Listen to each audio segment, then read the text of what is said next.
Trams స్టోరీస్లో first వంట ఏదైనా sweet పెడదాం అనుకున్న తీయగా, కానీ ఇలా పచ్చడితో మేము ముందుకు రావాల్సి వచ్చింది. నా కూతురుతో ఏమే ఏదైనా స్వీట్ చేసి పెడదాం ఫస్ట్ అంటే, అమ్మ పో అమ్మ, ఇదేం గృహప్రవేశమా, యూట్యూబ్ ప్రవేశమేగా, ఏదో ఒకటి చేసి పెట్టేసేయి అనేసి అరిచింది. అందుకని పచ్చడితో మీ ముందుకు ఈరోజు పండు మిరపకాయల పచ్చడితో మీ ముందుకు వచ్చానండి. ఇప్పుడు మార్కెట్లో ఎక్కడ చూసినా ఎర్రగా కళ్ళకు ఇంపుగా మంచి కనిపిస్తున్నాయి మిరపకాయలు. చూస్తుంటే నోరు ఊరేటట్టుగా, మనకు చూడంగానే పచ్చడి పెట్టాలని నాకు బుద్ధి పుట్టి వెంటనే తీసేసుకున్నానండి మిరపకాయలు. వీటిని వీటితో నిల్వ పచ్చడి రెండు రకాలుగా చేస్తారు, చింతపండుతో చింతకాయలతో. చింతకాయలు కూడా ఈ సీజన్లో వస్తూ ఉంటాయి కదా, చింతకాయలు ఉప్పు పసుపు వేసి దంచి మనం స్టోర్ చేసి పెట్టుకుంటాం కదా, ఆ చింతకాయలతో చేసుకున్నా బాగుంటుంది, చింతపండుతో చేసుకున్నా బాగుంటుంది. అట్లాగే పచ్చికారం, ఒక ఉల్లిపాయ, పండుమిర్చి, కొద్దిగా చింతపండు వేసి పరగపరగ్గా నూరుకొని నెయ్యి వేసుకొని తిన్నామంటే సూపర్ టేస్ట్. ఇంకా వేరే మటన్ చికెన్ కూడా కాబట్టవు దాని ముందు, అంత బాగుంటుంది. నిల్వ పచ్చడి చేసే విధానం ఈరోజు మీకు చూపిస్తాను, చూడండి.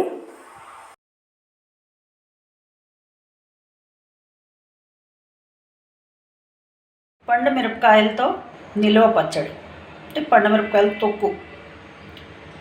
దీనికోసం కావాల్సింది నేను ఒక పావు కిలో పండు మిరపకాయలు తీసుకున్నాను.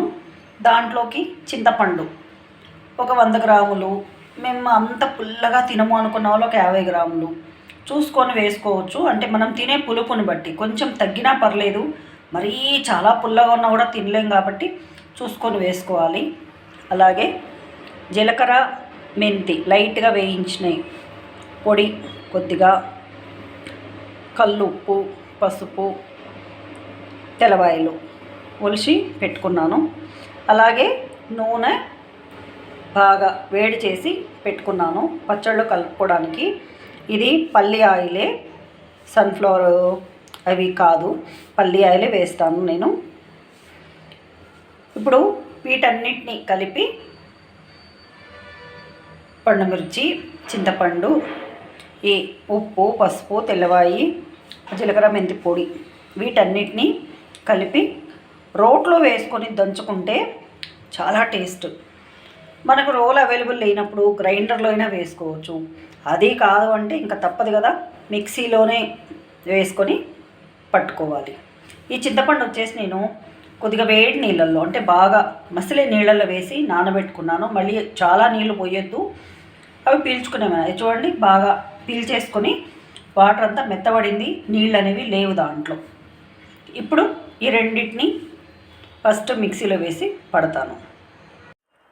మూత తీయంగానే గుప్పుమని వచ్చింది వాసన. సో కారం బ్రహ్మాండంగా ఉంటుంది మన పచ్చడి. ఫస్ట్ ఓన్లీ మిరపకాయలు మాత్రమే వేసి ఇట్లా పట్టుకోవాలి.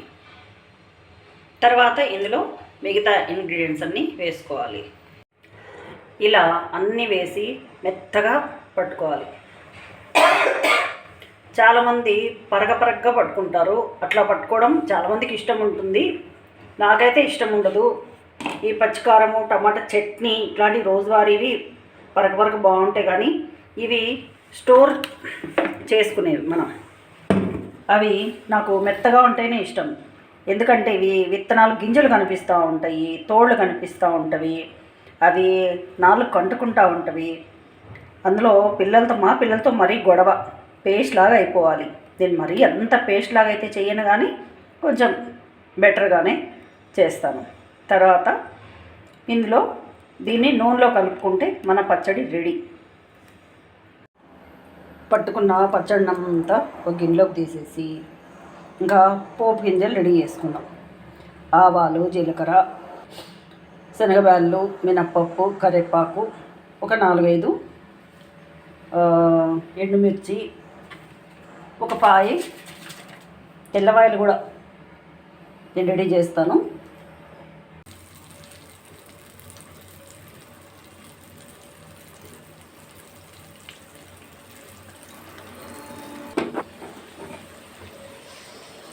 ఇలా పోపును అందులో పోసేసి కలిపేసుకుంటే అయిపోతుంది.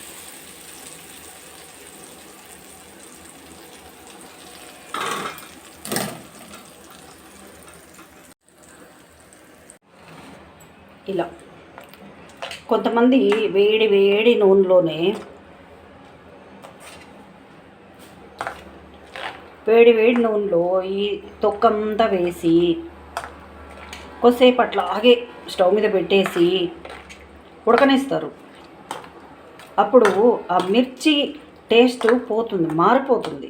పోవడం అంటే అదొక రకం టేస్ట్ ఓకే, కానీ నూనెలో మగ్గినే టేస్ట్ వేరు, పచ్చిగా ఉన్నటువంటి మిరప టేస్ట్ వేరు. అదొక రకం టేస్ట్, ఇదొక రకం టేస్ట్. మనము పచ్చిదే చేస్తున్నాం కాబట్టి మనం స్టవ్ మీద పెట్టి మళ్ళీ దీన్ని వేడి చేయాల్సిన అవసరం లేదు.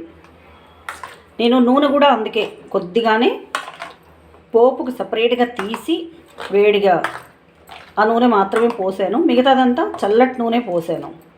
ఎందుకంటే ఆ పండు మిరపకాయల రుచి మారిపోకూడదు. ఇట్లా పచ్చిగా ఉంటేనే బాగుంటుంది. ఇది ఇప్పుడు తినే కన్నా ఒక 2-3 రోజులు దీన్ని ఇట్లాగే బాగా మగ్గనిచ్చి తర్వాత తిన్నామంటే ఆ చింతపండు టేస్ట్ ఉంటుంది చూసారా, అది ఈ మిరపకాయలతో కలిసి సూపర్గా ఉంటుంది. ఇది గుప్పుమని వాసన వస్తుందండి. కారం నాకు తెలిసి నషాలాని కంటే కారమే ఉంటుంది. కాకపోతే ఆ చింతపండు పులుపు ఆ కారాన్ని కంట్రోల్ చేయాలి. చూద్దాం. ఇప్పుడే కొద్దిగా అన్నం వండుకున్నాను. అన్నంలో కొద్దిగా కలిపేసి దీన్ని ఉప్పు కారం చూద్దాం. నాకు ఈ వేళ్ళ మీద వేసిన ఆకడాలు ఇవి పెద్దగా అలవాట్లేదు.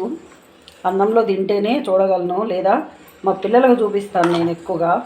ఇప్పుడు పిల్లలు ఇంట్లో ఎవరు లేరు కాబట్టి తప్పదు, చచ్చినట్టు నేను చూడాల్సిందే. చూసారా, ఎర్రటి పండు మిరపకాయలు పచ్చడి రెడీ అయిపోయింది. ఇప్పుడు దీన్ని అన్నంలో కలుపుతాను.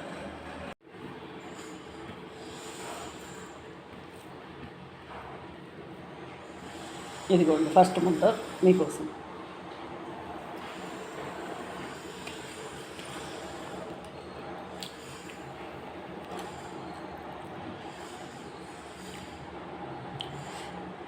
టేస్ట్ అయితే అదుర్సు, మంట సూపర్గా తగులుతుంది. మా వాళ్లకు చాలా రోజుల తర్వాత పండగ. ఈ మధ్యకాలంలో ఇంత కారం తినడం లేదు, తగ్గించేసాం. ఈరోజు మళ్ళీ అంత కారం, ఉప్పు అన్నీ సరిపోయినాయి. ఇంకా ఒక 2-3 రోజులు మంచిగా మగ్గిందంటే ఇంత మంట కూడా ఉండదు. ఇంత మంట ఉంటే కొందరు ఏం చేస్తారు, నెయ్యి వేసుకొని తింటారు.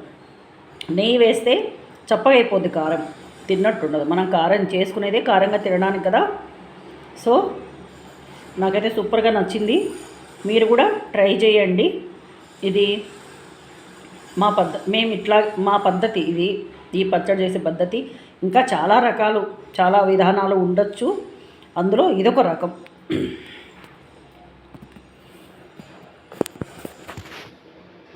నూనె పైకి తేలాలి. ఏ నిల్వ పచ్చడైనా నూనె పైకి తేలేలాగా ఉంటే చాలా కాలం నిల్వ ఉంటుంది. గుర్తుపెట్టుకోండి. పూర్తిగా చల్లారిన తర్వాత ఒక ప్లాస్టిక్ డబ్బాలోకి తీసి పెట్టుకోవాలి. స్టీల్ గిన్నెలో ఎప్పుడు కూడా ఉంచకూడదు, ఎందుకంటే ఆ స్టీల్ అంతా కూడా ఈ చింతపండు పులుపుకు కొరికేస్తుంది. కాబట్టి ప్లాస్టిక్ డబ్బా లేదా చిన్న జాడి ఉంటే ఇంకా మంచిది నిల్వ పచ్చళ్ళకి. చూసారా, మన పచ్చడి రెడీ అయిపోయి డబ్బాలోకి ఎక్కేసింది. ఇంకా రోజు కొద్దిగా వేసుకొని. Please like, share and subscribe.